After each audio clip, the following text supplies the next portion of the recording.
Les graines, c'est quoi pour vous? Des pépins qu'on recrache? Moi aussi, c'est ce que je croyais avant de commencer ce film. En fait, les graines sont la base de notre alimentation et un maillon capital dans le développement de l'humanité. Depuis 12 000 ans, les paysans sèment, sélectionnent et échangent librement leurs graines. C'est toute l'histoire de l'agriculture. Cette pratique ancestrale est en péril. Sur la planète, 5 multinationales, des géants de la chimie devenus producteurs de semences, contrôlent la moitié du marché. Et elles ont un projet, devenir propriétaires des graines. Parmi eux, Monsanto a accepté de nous ouvrir ses portes. On a notre rôle pour résoudre un peu le problème de la nourriture dans le monde. C'est un système de cow-boy. Je vois quelque chose qui bouge, je dégaine. Pam! Depuis peu, partout dans le monde, des citoyens s'élèvent contre cette privatisation. Nous, citoyens, responsables et vigilants, exigeons la cessation immédiate des brevets sur les graines, car il est inacceptable que des entreprises privées aient la main mise sur le garde-manger du monde.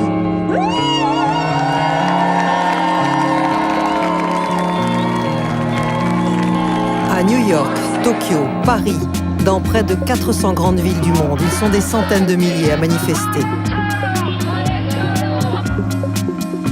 Une résistance s'organise. Des agriculteurs, des scientifiques, des élus se battent. À leur tête, une activiste indienne reconnue dans le monde entier, Vandana Shiva. Comme Gandhi, elle prône la désobéissance.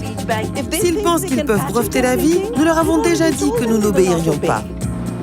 Nous avons suivi son combat en Inde, en France et à Bruxelles. C'est un choix entre l'abondance et la rareté. Un choix entre la guerre et la paix. L'enjeu, notre indépendance alimentaire face au système industriel de la malbouffe. L'histoire que nous allons vous raconter, c'est celle d'une guerre inconnue, mais qui nous menace tous. La guerre des graines.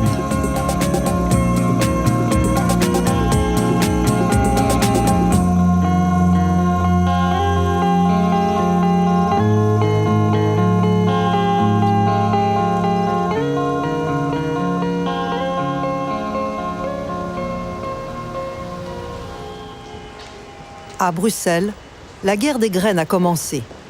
Une loi pourrait généraliser la privatisation des semences. Au Parlement européen, un député belge s'insurge. Connaissez-vous un secteur économique dominé aujourd'hui au niveau mondial par une vingtaine d'acteurs? Vous allez dire, bah oui, évidemment, la banque. Des banques qui dictent leur conduite aux États, qui fixent l'agenda mondial. Mais figurez-vous que le secteur agroalimentaire, c'est la même chose. Connaissez-vous un secteur qui s'est complètement standardisé, dont tous les acteurs offrent les mêmes produits? Vous allez dire la banque, évidemment. Mais est-ce vraiment différent dans l'agroalimentaire? C'est la même recette qu'on vous sert. On veut que, d'ici à Jakarta, de Tokyo à Brasilia, on mange la même chose et on peut dire en français que c'est du junk food. On veut faire de ce que la nature a créé pour nous une marchandise. L'autre bras de la tenaille. En Belgique, Philippe Lamberts est une star de la lutte contre les abus des banques. Et les méthodes de communication des multinationales, il les connaît par cœur. Ils vont vous dire c'est pour protéger les petits fermiers, c'est pour protéger les PME. Ils ont ce langage à la bouche tous les jours. Eh bien, il est temps que les masques tombent, car ce qu'ils font, c'est défendre les intérêts de quelques-uns.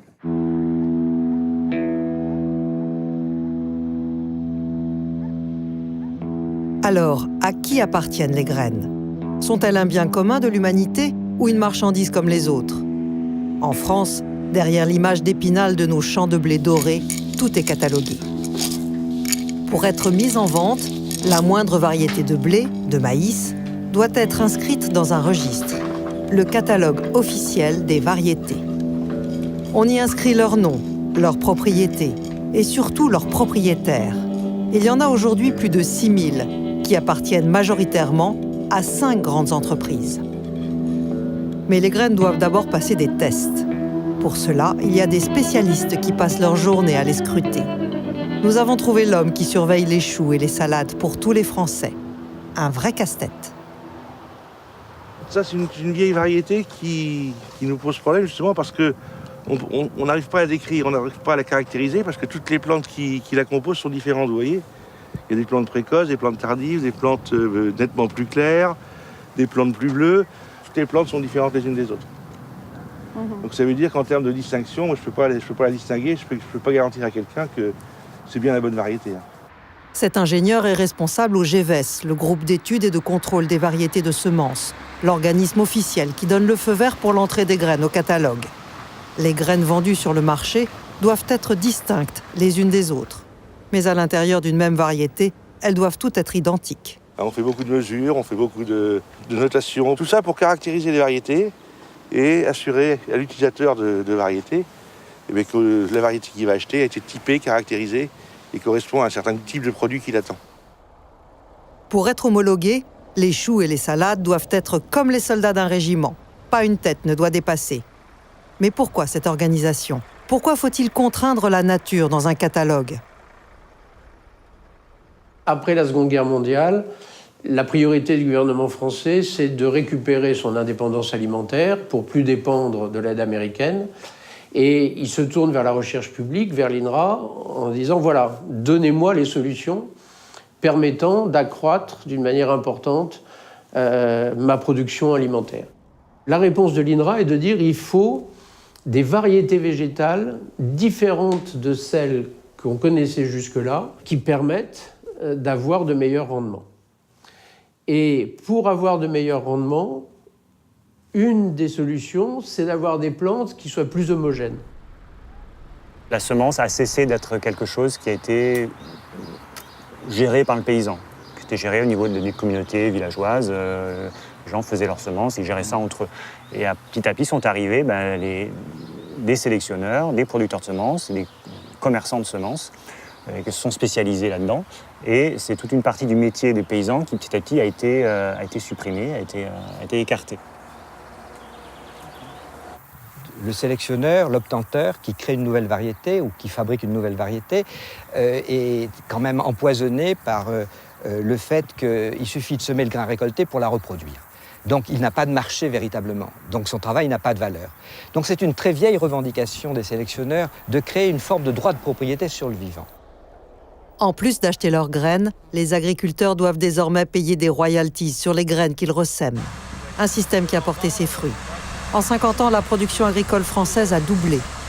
Il y a de moins en moins d'agriculteurs, mais ils sont devenus 6 fois plus productifs. Une fierté nationale.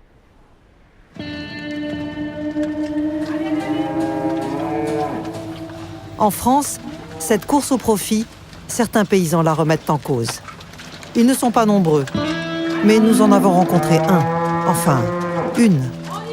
Marie Durand a repris la Pierre Folle, la ferme de son père et de son grand-père. L'agricultrice est une atypique. Elle est à la tête d'un troupeau de 70 vaches laitières et possède 93 hectares de terre. Elle y cultive la nourriture pour ses bêtes.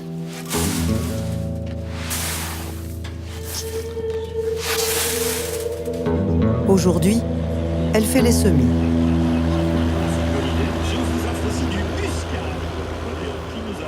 Allô ? Oui. J'avais besoin de 150 kilos de févrole au dernier moment, quoi. Mais là, j'ai pris le parti de semer puisque je n'arrivais pas à vous joindre et donc c'est trop tard, tant pis. Une autre fois, j'essaierai de m'y prendre plus tôt. En tout cas, merci d'avoir appelé, Monsieur Renaud. Merci. Un semencier, tiens. Non, un fournisseur. Pendant 15 ans, elle a fait comme son père. Elle a racheté ses semences d'une année sur l'autre. Maintenant, elle a décidé de faire autrement. Quand il était jeune, il faisait ses semences de maïs.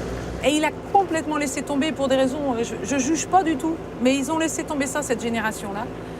Et la génération d'après aussi. Et nous, on arrive et on remet ça un peu en cause. Et là, je pouvais lui montrer que voilà ce qu'il faisait quand il était jeune, on arrive à le refaire aussi aujourd'hui. Et qu'après tout, même si le monde a changé et que la modernité est arrivée, on refait nos semences de maïs, quoi. Ils ont lâché cette partie-là, nos pères. Et moi, dans mon travail d'agricultrice, Semer, c'est une chose, récolter, c'est une chose, mais essayer d'être autonome sur pas mal de choses, dont les semences, ça fait vraiment partie de mon métier, quoi.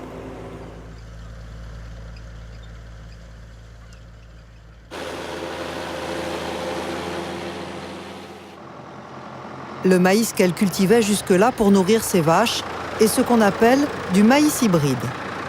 Une sorte de super maïs inventé dans les années 50 pour augmenter les rendements. Ils sont tous de la même hauteur, ou pratiquement.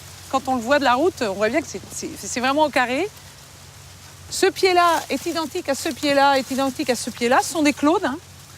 Et ils sont hyper productifs, quoi. Hein. Quand on voit des belles bosses comme ça, bien remplies, du début jusqu'à la fin, c'est sûr que là, ça va donner des très bons rendements, quoi. C'est évident. C'est un maïs superbe, je peux pas dire autrement. Hein.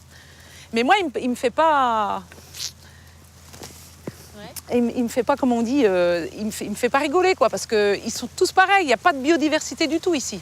C'est de la productivité pour de la productivité, quoi. Je suis pas sûre qu'il y ait des lapins là-dedans. Hein. Pas sûr.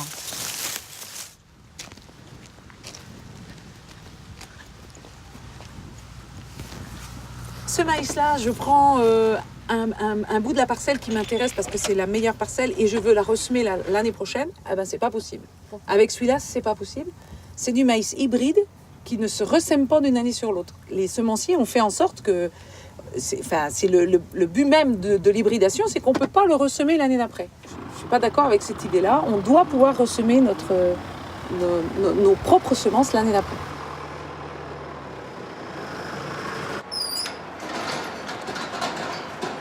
Pour pouvoir nourrir ses vaches en restant autonome, Marie a décidé de cultiver des graines de maïs qui se reproduisent. On l'appelle le maïs population. Il est de toutes les couleurs. Une semence libre de droit, elle n'est pas inscrite au catalogue.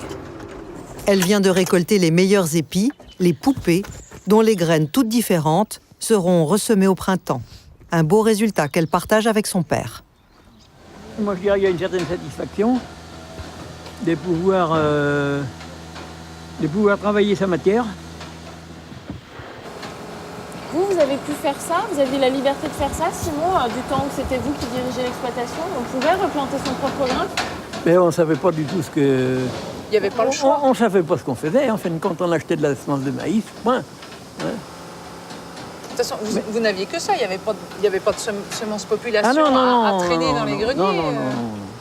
Mais parce que la prise de conscience s'est faite plus tard. Enfin, à mon avis. Hein. Oui. La prise de conscience s'est faite plus tard. C'était comme ça, ça suivait son cours. Et je crois qu'en plus, l'avènement des OGM nous a fait un certain nombre d'entre nous réfléchir. Avant, on ne se posait pas non plus la question. De plus près, oui, c'est vrai. On ne se posait pas non plus la question. Mais il y a quelque chose de fort quand même là-dedans. Parce que on fait la nique un peu aux semenciers quand même. Hein? Là, Monsanto, il doit pas rire quand il va voir ça, il va pas rigoler, quoi. Il va se dire, tiens, encore un qui a trouvé la faille. La faille, c'est d'avoir trouvé ces graines gratuites. Cela représente une économie de 2 000 € chaque année. Mais il reste un obstacle. En France, la loi n'autorise que l'échange ou la vente de semences inscrites au catalogue. L'agricultrice a trouvé une astuce pour contourner la loi. Personne n'avait le droit de nous donner 5 kilos de maïs pour commencer, sauf à être expérimentation. Donc c'était la manière de passer la première année. Et à partir de la première année, le maïs, il est à nous après. Maintenant, il est à nous, celui-là. Alors par contre, je n'ai pas le droit de le donner ou d'en prêter ou d'en vendre à qui que ce soit. Alors, moi, là, je respecte la loi, j'en ai pas donné, mais je ne dis pas qu'un jour, je n'en donnerai pas à mon voisin quand même. Faut pas exagérer, quoi. Et puis qu'on vienne me contrôler, Il peut tomber deux ou trois poupées en route, hein. Oui. Le voisin, il les ramasse et puis voilà. Et voilà. Ouais.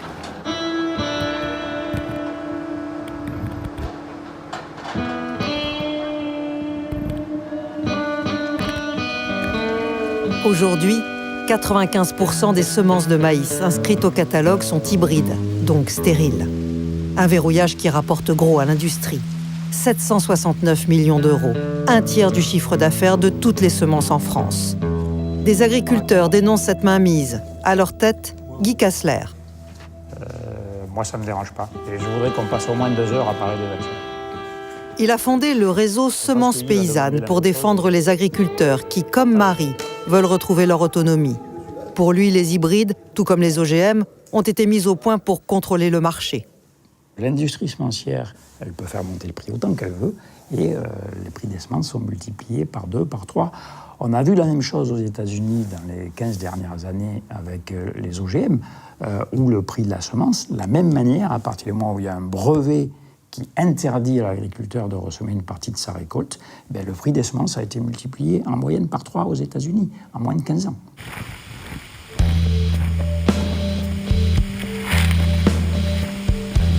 Alors, qui sont les industriels qui contrôlent le marché des graines?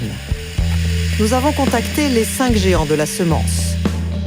Monsanto et DuPont Pioneer aux États-Unis, en France Limagrain, Syngenta en Suisse et Bayer en Allemagne. La plupart d'entre elles viennent de l'industrie chimique. Certaines se sont distinguées pendant la guerre. Bayer est issue d'IG Farben, l'entreprise qui fabriquait le Zyklon B pour les nazis, utilisé dans les chambres à gaz. Monsanto, c'était l'agent orange, répandu dans la jungle pendant la guerre du Vietnam pour anéantir l'ennemi. Des produits qui seront recyclés en pesticides pour l'agriculture industrielle. Jean-Pierre Berland est un amoureux de la nature. C'est un ancien ingénieur agronome qui a quitté les laboratoires officiels pour prendre le maquis. Il est en colère. Il dénonce ce mariage contre nature de la chimie et des graines. C'est quand même une situation extraordinairement inquiétante, puisque on a l'industrie des semences, l'activité semencière maintenant est entre les mains, c'est-à-dire les semences, c'est la vie. Bien, l'activité semencière à l'heure actuelle est entre les mains des fabricants de produits en seed, c'est-à-dire des fabricants de morts. Je sais très bien qu'on va voir sur le dos les fabricants d'agrotoxiques qui, eux, ils ont la main sur le cœur et ils disent « notre but, c'est de nourrir la planète ». Mais le but du système, c'est pas, encore une fois, de nourrir l'humanité, ils s'en foutent. Le but, c'est de faire des profits, quel que soit le coût pour l'humanité. Les accusations sont graves. Nous avons cherché une réponse auprès des multinationales. Seul Monsanto, le leader mondial des semences, notamment les OGM, nous a ouvert ses portes. Pas question de rencontrer un responsable de la stratégie du groupe, mais seulement le gestionnaire de cette usine Monsanto en France. Un bon soldat, parachuté depuis le Portugal, où il était commercial pour la marque. Bonjour. Ça va? Nous sommes dans la plus importante usine Monsanto en Europe. Le patron est fier de nous présenter son trieur optique, une machine qui reconnaît et rejette les mauvaises graines à toute vitesse. Il apprécie moins quand nous filmons les grains de maïs qui sortent tout rouges de la machine, enduits de fongicides. Tous sont hybrides. On a rencontré des agriculteurs en France qui se plaignent du fait que les graines hybrides, les semences hybrides ne repoussent pas l'année d'après. Oui, les agriculteurs ont le choix s'ils veulent faire les semences fermières ou faire des semences hybrides. Apparemment, en France, il existe presque plus de maïs qui ne soit pas hybride. Donc c'est très difficile de faire des semences de ferme. Oui, mais c'est les agriculteurs qui ont pris le choix. C'est cette personne qui les avait imposé de faire des semences hybrides. C'est parce que vraiment, c'est une différence de rendement tellement importante. Il y a une pression énorme sur le prix du maïs. Et donc le maïs, les agriculteurs doivent produire du maïs avec le prix le plus faible possible. Bon, Thiago Costa nous sert le discours officiel. Avec lui, nous n'en saurons pas plus. Si la multinationale américaine nous a ouvert ses portes, c'est pour faire passer un message surprenant. Aujourd'hui, les grands changements du groupe Monsanto, c'est qu'on a complètement changé notre stratégie parce qu'on a pris la décision que c'est pas la priorité, c'est pas les OGM en Europe parce que l'Europe ne veut pas les OGM. Et on est devenu une société professionnelle sémencière. Le directeur de l'usine vient carrément de nous annoncer que Monsanto abandonne les OGM, en tout cas pour l'Europe. C'est le message que l'entreprise veut faire passer. Le monde, selon Monsanto, ne serait pas si effrayant qu'on le croit. Mais que signifie vraiment ce revirement ? Rien qu'avec cette usine, Monsanto fournit 1/3 des semences de maïs de tout le marché français. Une position dominante qui peut avoir des conséquences insoupçonnées. Décryptage. Si toutes les semences avec les brevets appartiennent à 5 ou 6 multinationales, ça a un impact pour l'autonomie des paysans, qui sont complètement dépendants de ce modèle industriel, Mais aujourd'hui, ça a un impact tout simplement pour la sécurité alimentaire, ce qu'on appelle la souveraineté alimentaire. C'est un pouvoir qui est totalement déconnecté des pouvoirs politiques et qui peut imposer.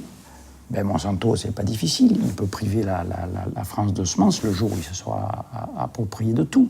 Peut-être que le gouvernement sera obligé de plier, d'accepter les OGM, parce que Monsanto lui dira « Attention, moi je déclenche une révolution chez toi si tu ne veux pas accepter mes semences OGM. »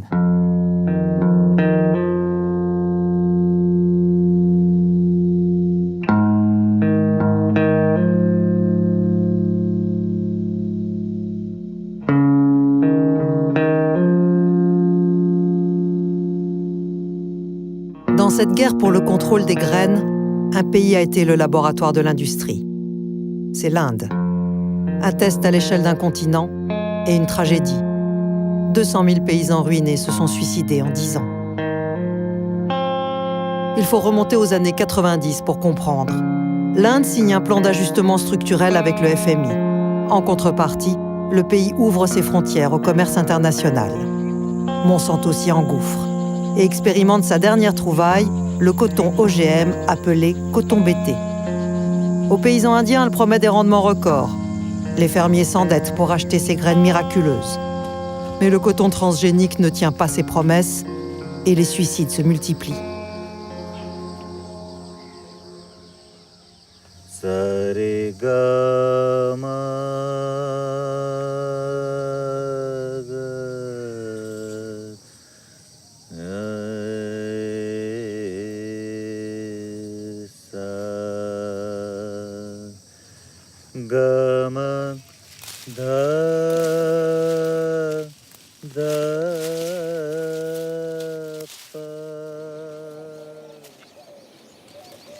Alka est la veuve de l'un de ces paysans qui s'est donné la mort. Dans ce champ, son mari avait tout misé sur le coton vendu par Monsanto.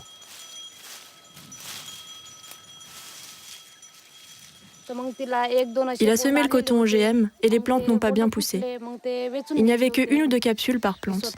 Et lorsqu'elles se sont ouvertes, je n'ai pas pu extraire beaucoup de coton.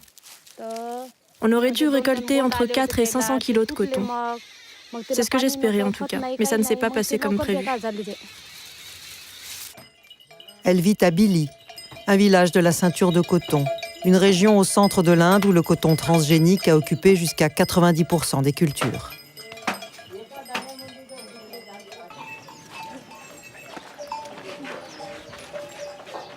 Pour acheter les graines, son mari avait fait un emprunt, l'équivalent de 350 €, une fortune en Inde. Comme le coton BT nous a donné une mauvaise récolte, il n'a pas pu rembourser la dette contractée auprès de la banque. Du coup, les intérêts se sont accumulés. Quand il rentrait à la maison, les enfants pleuraient de faim, mais il n'avait pas assez d'argent pour les nourrir. Il dépensait ce qui lui restait dans l'alcool. Dans l'unique pièce où vit Alka, un objet nous glace le sang. Le pulvérisateur à pesticides qui appartenait à son mari. Ce que j'ignorais, c'est qu'il gardait de petites quantités de pesticides à chaque fois qu'il en utilisait. Et c'est avec ce mélange qu'il s'est empoisonné, car il n'avait pas l'argent pour en acheter. Ce matin-là, il est parti travailler au champ, comme d'habitude. Et vers 10 h, on est venu me dire qu'il s'était écroulé et qu'il vomissait. Son frère est allé le chercher, on l'a ramené à la maison. Il continuait de vomir. Le centre médical le plus proche a refusé de l'hospitaliser. Alors on a dû l'emmener dans un autre hôpital et il est mort en chemin.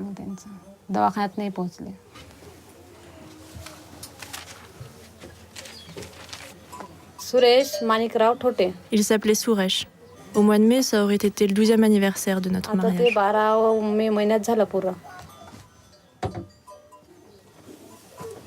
Suresh, comme des centaines de milliers de paysans en Inde, a mis fin à ses jours pour le prix de 2 sacs de maïs en France. Ici, le suicide est une honte, un déshonneur que Alka porte tous les jours. Pour élever seule ses 2 petites filles, elle a parfois dû mendier.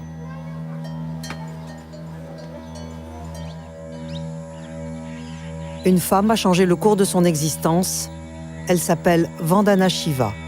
Elle est docteure en physique quantique et elle est devenue le symbole de la lutte contre les ravages de l'industrie semencière. Avant de rencontrer Vandana, j'allais voir les voisins pour leur demander de l'aide. Je devais les supplier de me donner quelques graines. Elle m'a redonné la confiance en moi. Grâce à elle, je me suis dit que je pouvais changer ma vie.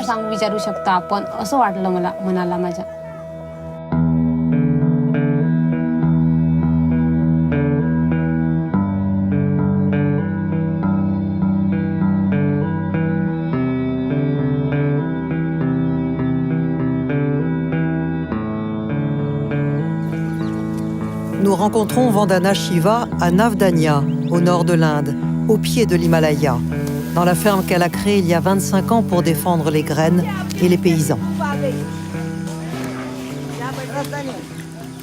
C'est du riz basmati? Oui, c'est du basmati charbati.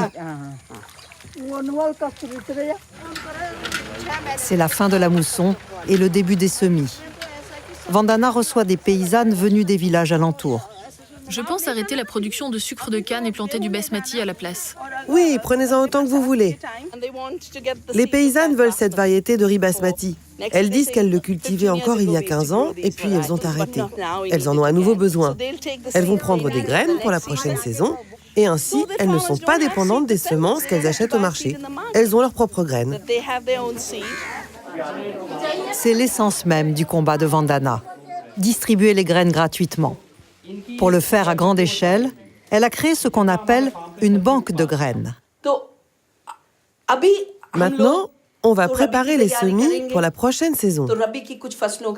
Donc, on a sorti les semences qui correspondent à cette saison. Il y a aussi des légumes. Et quand vous sortirez d'ici avec mes collaborateurs, vous pourrez leur indiquer quelle sorte et combien de chaque sorte vous en voulez.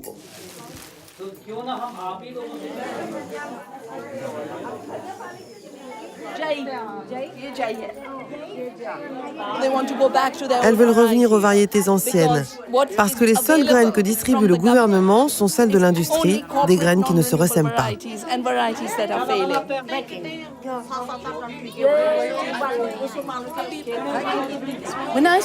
Quand j'ai démarré la ferme Navdanya, le but c'était clairement de faire reconnaître la liberté des graines, afin d'éviter qu'elles ne disparaissent et qu'il n'y ait plus que des graines vendues par Monsanto, des OGM. Dans sa banque de graines, 630 variétés de riz, 190 de blé.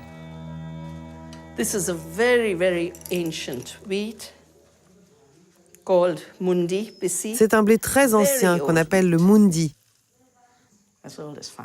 aussi vieux que l'agriculture. C'est le genre de variété que Monsanto a essayé de breveter. Est-ce qu'ils ont réussi? Nous les avons combattus et nous avons gagné. Ils ont retiré leur brevet.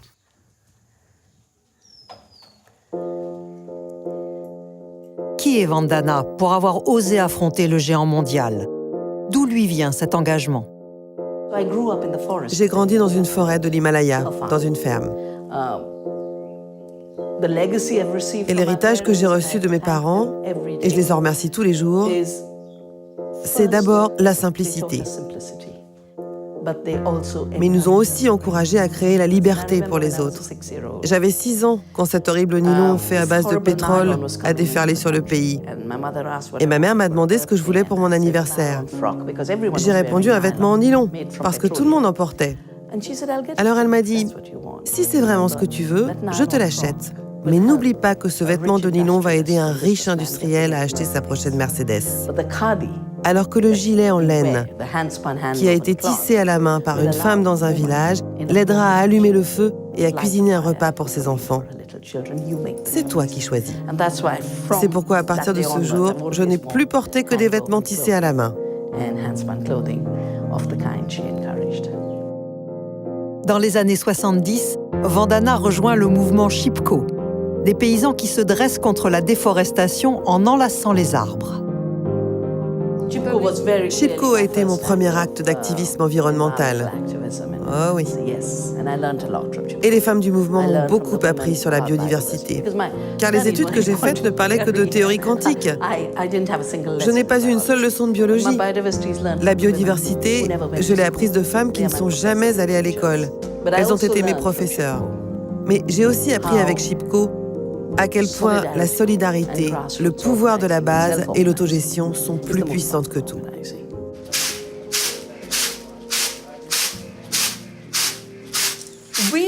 Nous nous battons contre un esclavage fondamental, l'esclavage des graines, des fermiers, de la société et des gouvernements qui sont déjà les esclaves de ces corporations.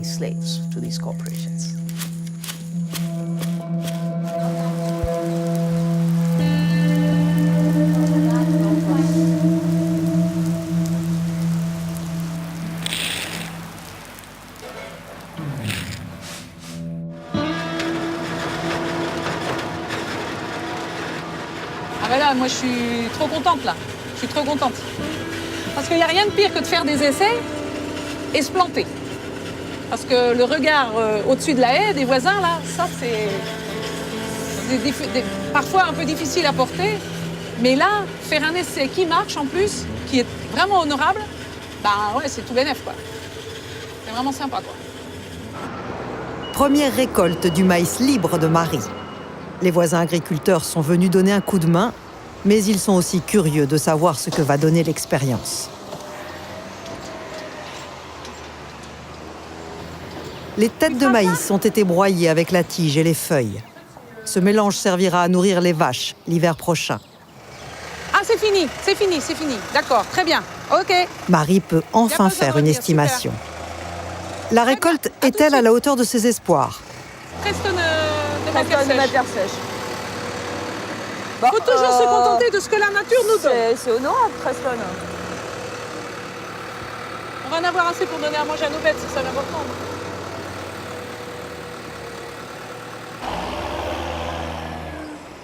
Pour l'instant, le maïs libre est moins performant que le maïs des semenciers. La liberté a un prix que tout le monde n'est pas prêt à payer. Bon. Un rosé Marianne ou un cuir finalement? Moi, je pense que si je fais de la semence certifiée, je pense qu'au final, quand je calculerai, j'aurais gagné plus d'argent qu'elle. Ah non, tu sais pas. On a... Ben, je sais pas, on a tu pas sais fait pas calcul. pour l'instant. Non, mais c'est son hypothèse. Voilà. C'est mon hypothèse de départ. Pas. Et moi non plus, je ne sais pas, mais on attend. On attend. Il attend que vous essayez les plâtres. Ouais. Après, si on me dit qu'on peut faire sa semence fermière, que si on compte tout le temps passé, le rendement, la qualité du fourrage récolté, et que ça revient moins cher, moi je veux bien étudier la chose. Oui, mais il n'y a pas que le coût. Moi, leur semer sa semence, c'est quand même un paysan, il a toujours fait ça. Non, mais oui, mais là... Si un jour on te dit tu n'as plus le droit de ressemer tes semences, bah là, on a plus ça fait 40 ans que je ne suis pas paysan, alors, puisque ça fait 40 ans mais que je sème pas... Marie en est à son premier coup d'essai, mais d'autres ont déjà ouvert la voie.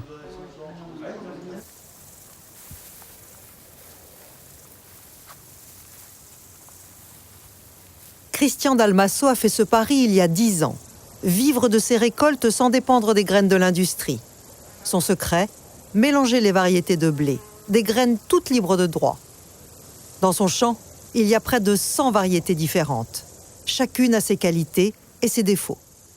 Alors là, on a par exemple ce petit blé blanc barbu, qui est ce qu'on appelle le barbeau du forêt. C'est un blé de pays.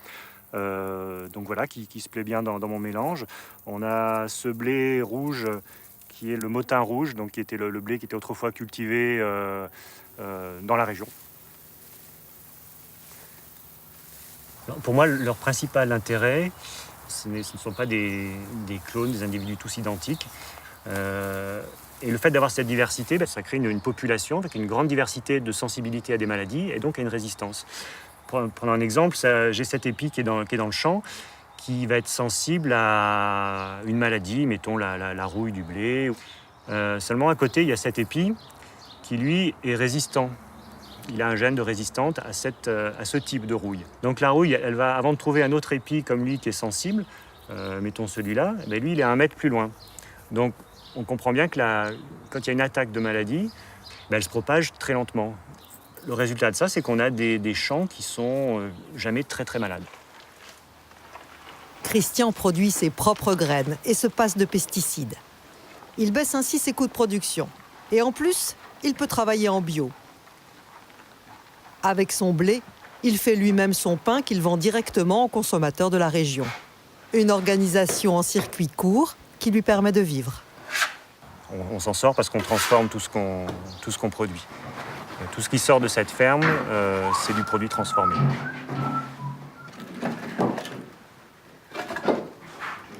Produire beaucoup, c'est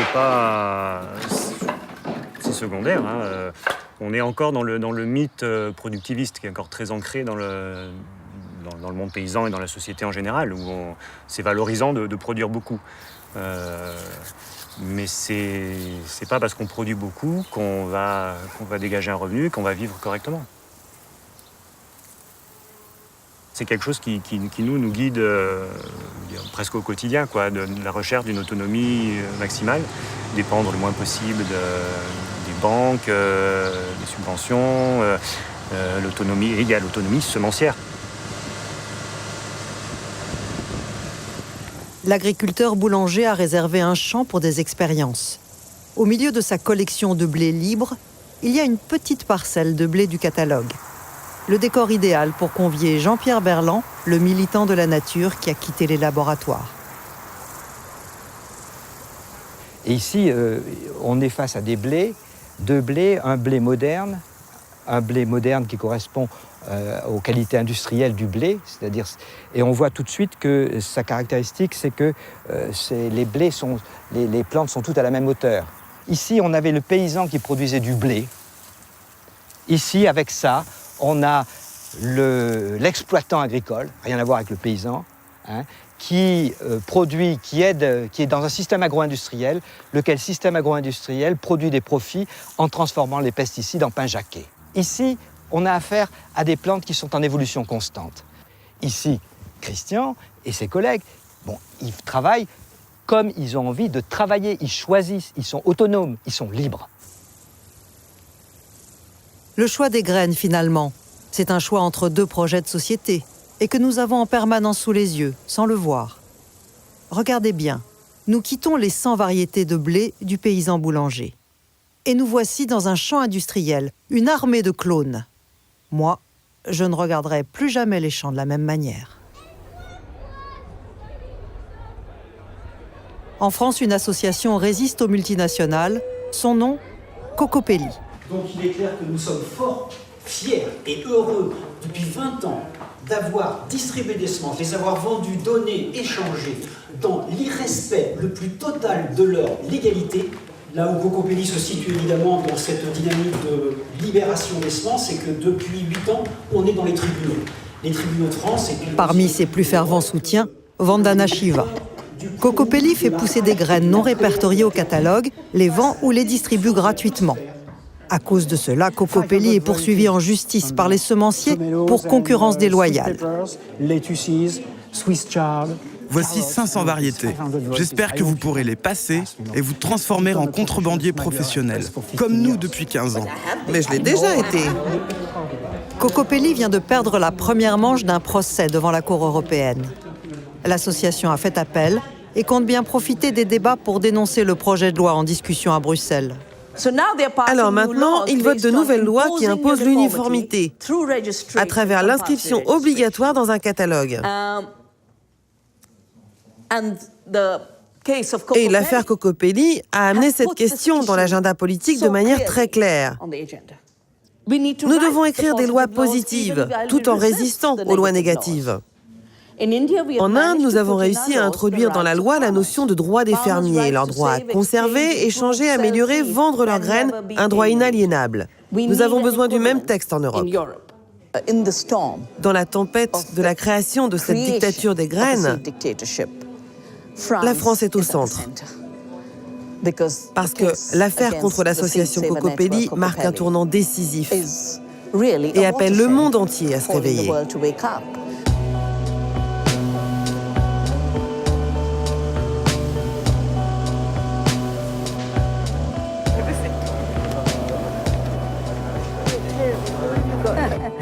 À Bruxelles, où se joue une bataille décisive de la guerre des graines, Vandana a été appelée en renfort par les députés verts. Elle est mon héros. Nous, les Verts, nous nous sentons souvent seuls dans les combats que nous livrons. Alors le soutien d'une scientifique, d'une activiste connue mondialement, c'est d'une très haute importance. Pour montrer aux citoyens que ce combat, c'est aussi le nôtre. C'est une bataille que nous livrons ensemble pour une meilleure agriculture dans le monde.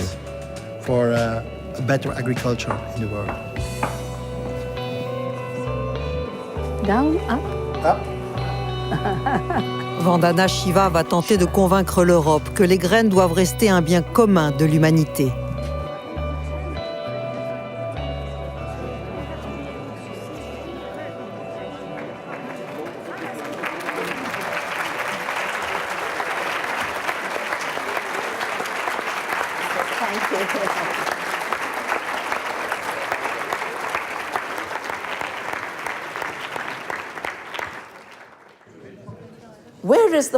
D'où vient la nourriture?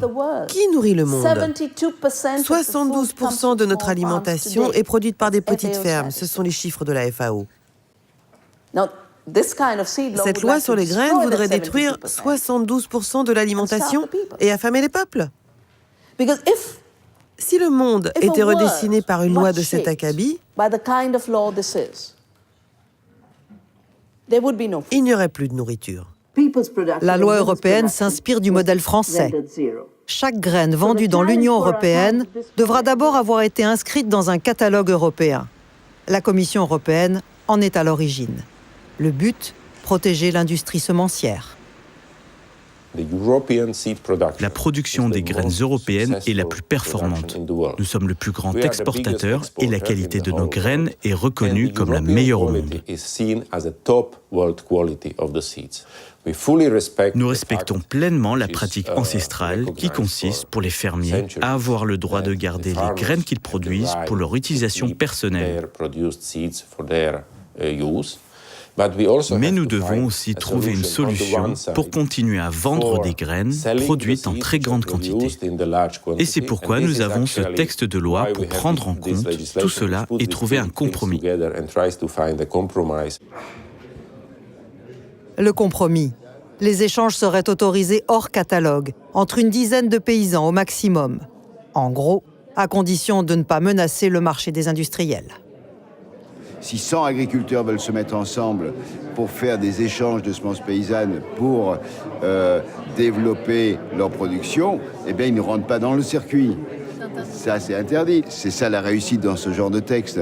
C'est qu'on est capable de vendre le bon Dieu avec le diable et on a l'impression qu'ils sont à égalité. Et ça, c'est vraiment l'escroquerie extraordinaire. Cette loi est si importante car c'est un choix entre la guerre et la paix. C'est un choix entre l'abondance et la rareté. C'est un choix entre les maladies, les toxiques et la santé. De plus en plus de citoyens s'insurgent contre la malbouffe. Une prise de conscience qui a convaincu quelques élus de défendre la liberté des graines. C'est le cas à Grigny-sur-Rhône, un village au sud de Lyon. Depuis 3 ans, le maire achète à Cocopelli toutes les graines qui sont semées sur les espaces verts de la commune. On est une des rares communes de France, si ce n'est la seule, je pense, à organiser des semis désobéissants, à le faire savoir, pour bien dire que ici on est contre le fichage et la privatisation du vivant et qu'on l'exprime haut et fort. Donc la ville de Grigny est un receleur et est fière de l'être, bien sûr. Donc à chaque fois qu'on sème nos graines et nos semis désobéissants, on invite bien sûr le préfet et les différentes autorités qui ne se déplacent pas, ce qui est fort dommage, parce qu'on aurait beaucoup de choses à leur dire. Moi je pense que là, il faut qu'on organise des grands mouvements de désobéissance civique et qu'on enfreigne les lois et qu'on distribue les semences, qu'on les échange, qu'on les distribue, qu'on les sème, et qu'on dit j'ai désobéi, j'ai enfreint la loi, je demande à être poursuivi pour en fait avoir permis aux vivants de se reproduire dans la terre.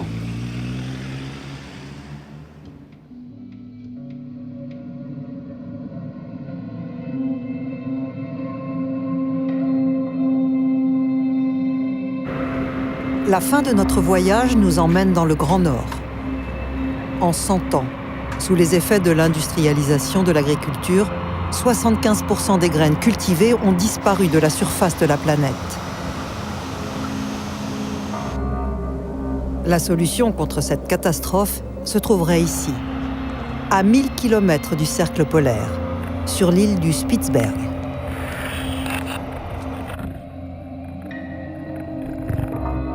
Des graines arrivent du monde entier. Bienvenue au Svalbard Seed Vault, une chambre forte futuriste encastrée dans la montagne gelée. Les hommes l'ont construite pour y sauvegarder l'ensemble des graines cultivées sur la planète. 4 fois par an, la porte s'ouvre. Roland von Bottmer en est le gardien. Nous sommes devant le Svalbard Seed Vault, construit pour stocker les graines de toute la planète. C'est une copie de sauvegarde des graines de plantes nourricières. Pourquoi cette copie? C'est au cas où il arrive quelque chose dans les banques d'où viennent les graines. Beaucoup de choses peuvent se passer. Des guerres, des inondations, des révolutions. En fait, on perd des graines tout le temps. Les graines viennent rejoindre une collection unique au monde, 800 000 échantillons différents, venus des 5 continents. Des graines sélectionnées par les paysans, mais qui pourraient bientôt leur être interdites avec les nouvelles lois. Nous voici au cœur de la chambre forte. Ici, les graines sont stockées à moins 18 degrés, pour l'éternité. Elles viennent d'Inde, de Colombie, de Thaïlande et même de Corée du Nord. Dernier arrivage des semences de la Syrie en guerre. Ils ont les mêmes graines dans les pays alentours. Mais si jamais c'est perdu, on pourra leur envoyer cette boîte sur demande. Une arche de Noé végétale financée par 19 pays. Mais en y regardant de plus près, parmi les donateurs, nous trouvons les multinationales semencières que nous connaissons déjà. DuPont Pioneer et Syngenta. Il y a aussi la fondation Bill et Melinda Gates. Et enfin la fondation Rockefeller. La fondation Rockefeller est celle qui a promu la révolution verte en Afrique et qui a détruit la biodiversité de ce continent. Bill Gates a financé cette révolution verte et a également détruit la biodiversité et l'autonomie des paysans d'Afrique.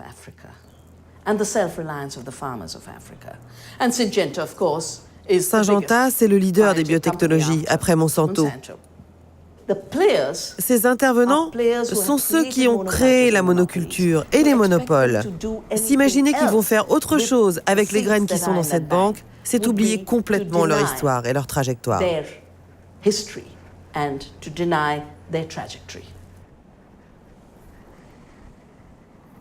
Alors essayons d'imaginer.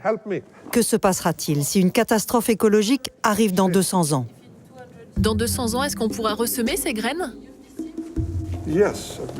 Oui, enfin personne ne le sait, car nous ne savons pas combien de temps les graines peuvent vivre. Mais d'après nos calculs, dans ces conditions, elles pourraient se conserver entre 400 et 500 ans.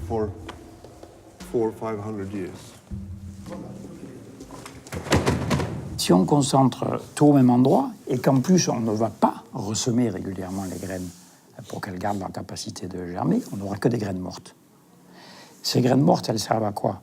Uniquement aux multinationales qui peuvent faire leur séquence génétique. Mais un paysan, lui, il a besoin d'une graine qui pousse. Et les graines de Svalbard ne pousseront plus. Et là, c'est très clairement dit, on ne va pas ressemer. Donc le seul intérêt, c'est les multinationales pour les séquences génétiques. Et les multinationales déposent des brevets sur les séquences génétiques qui existent déjà dans les graines et donc sont en train de s'emparer de toutes ces graines. Et c'est à ça que ça sert, Svalbard. Le Svalbard Seed Vault. Cette belle idée pour sauver la richesse des graines, ne serait-il qu'un coffre-fort au service des géants de l'industrie? En cas de catastrophe écologique, ils seraient en tout cas les seuls à pouvoir récupérer les gènes des semences.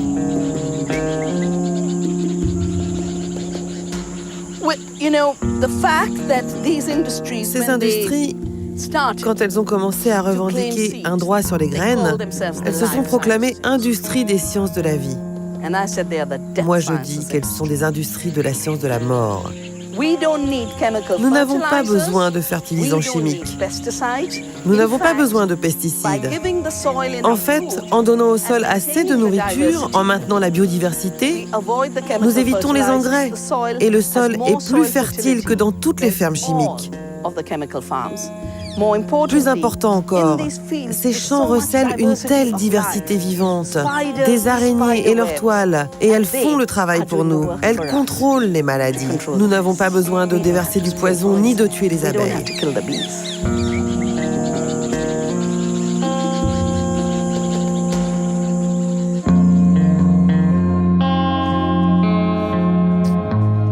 La guerre des graines n'est pas gagnée pour les paysans. Plus grave, elle pourrait déboucher sur une guerre entre les multinationales et les États. La bonne nouvelle, c'est que les agriculteurs sont plus d'1 milliard sur la planète. Autant d'individus qui peuvent se mobiliser pour protéger les graines et notre indépendance alimentaire.